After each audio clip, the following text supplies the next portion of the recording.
గురి కుదిరింది కాబట్టే నేను వారికి మాటిచ్చాను, ప్రమాణం చేశాను.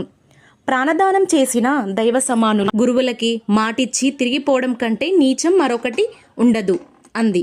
ఆమె అంత దృఢంగా చెబుతున్నప్పుడు ఇంకా ఎవరేం చెప్పగలరు ప్రభు అని ఆమె వైపు తిరిగి, వ్రత నియమాలు ఇంతేనా, ఇంకా ఏమైనా ఉన్నాయా తల్లి అని అడిగాడు మంత్రి.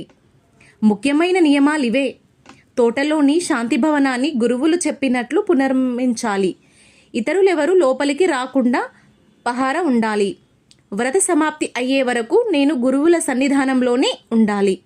అమ్మగారు, నాన్నగారు, శోభ తప్ప నన్నింకెవరూ చూడకూడదు అంటూ చింతామణి మిగిలిన వివరాలు కూడా చెప్పింది. నీ తుది నిర్ణయమేమిటి తల్లి అడిగాడు కీర్తికాముడు. గురువుల ఆజ్ఞ పాలించడమే. కన్నవారి మాటలు వినవలసిన అవసరం లేదా అడిగింది మంజుల. వారు మీకు కూడా గురువులు, దైవ సమానులే.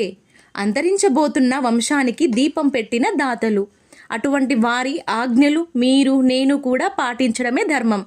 మంచిది. దీని మీద వాదోపవాదాలు పెంచుకొని ప్రయోజనం లేదు. భగవంతుడి మీద భారం వెయ్యడమే. మంత్రి, నువ్వు బాలమహర్షిని కలుసుకొని వారు చెప్పే ఏర్పాట్లన్నీ సక్రమంగా చెయ్యి.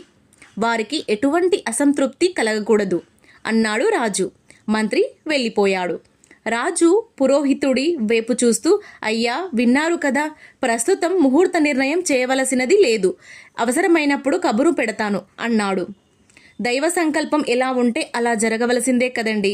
చిత్తం, సెలవు అని పురోహితుడు కూడా వెళ్ళిపోయాడు.